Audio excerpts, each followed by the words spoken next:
mazungumzo ambaye wazungu walisema charity begins at home. Na mwaka uliopita mimi pia nilikuwa hapa, nikaweza kuita wanajamii wa Eastern, tukaweza kusemezana vile tunaenda mbele kwa kile kiti ambacho mimi nataka. Na katika hiyo safari pia tuna marafiki na tumeendelea bado kusemezana, kwa sababu Nairobi ni ya jamii ya watu wote. Peke yako hauwezi, na tunataka kuleta jamii zote kwa pamoja kwa lengo moja, lengo la maendeleo, lengo la kusongesha watu wetu wa Nairobi mbele, kwa sababu ni wao ndio wanaamua, ni wao wanatupa mwelekeo, ni wao wanazidi kutushikilia, na inakubalika ya kwamba tuje tuwazungumzie, tuweze kuulizana maswali mawili matatu. Tumeweza kuwazungumzia, wamesema watazidi kutushikilia kama viongozi wa Nairobi. Kwa hivyo kwa hayo mengi na machache, yetu leo tu ilikuwa kuleta Nairobi yote pamoja, na tutazidi kushirikiana na ndugu zetu kutoka Western, ndugu zetu kutoka Luhyaland na wote kwa ujumla, kwa sababu Nairobi ya kila mtu. Tuweze kuzidi kusemezana vile tunasonga mbele, kwa sababu hii ndio the face of Kenya. Asanteni sana. Governor, tunyamaze tu kwenda.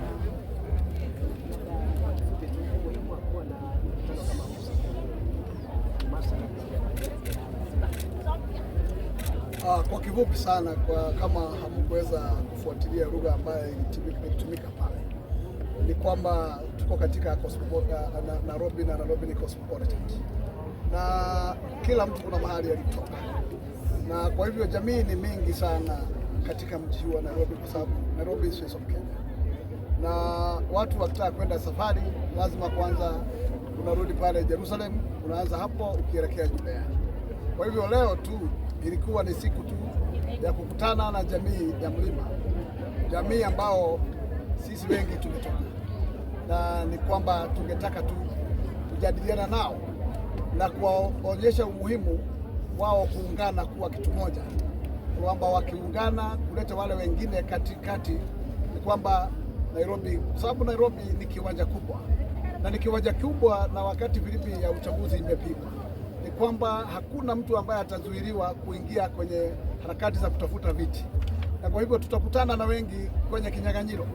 Na kwa hivyo ni mzuri kwanza mtu mahali ametoka kwanza kutengeneza barabara hapo, ili watu wake aweze kuwaonyesha mwangaza wa kule safari inaenda, ili ukirudi sasa kuleta wale wengine karibu, tayari kwako nyumbani ushawasemesha na washaelewa ni wapi na nia gani unayo. Kwa hivyo hiyo ndio ilikuwa tu harakati ya leo, na sisi kama Nairobi ni vizuri tuelewe kwamba shida zetu za Nairobi ni sisi kama Nairobi, na tunasijua kama Nairobi, na hatuwezi kuchua Nairobi kama eneo lingine lolote la nchi hii ya Kenya. Kwa hivyo shida zetu vile zinatukuba, tunajua ni shida zetu na majirani, na Nairobi unajua jirani wako si lazima awe kabila yako, lakini ni mzuri tuanze kusemezana na hawa tukiendelea. Na hii mikutano tutayafanya, tutaenda kwa jamii ya Wakamba, tutaenda kwa jamii ya Waruo, tutaenda kwa jamii ya Wabagusi, na tutaungana na jamii ya Waluhya tusemezane nao, kwa sababu safari tunataka ni ya kaunti mzima, na hiyo kaunti haiwezi kuwa kaunti kama haina mawe zote na makabila zote. Kwa hivyo hii ilikuwa mwanzo tu, tutatuona kwa mikutano na mizururo mingi, mikutano mingi na jamii zingine zile ambao zimejenga nchi dunia ya Nairobi. Kwa hivyo hii ni mwanzo tu wa safari, na hii safari itanoga na itasonga kila pembe na kila kabila.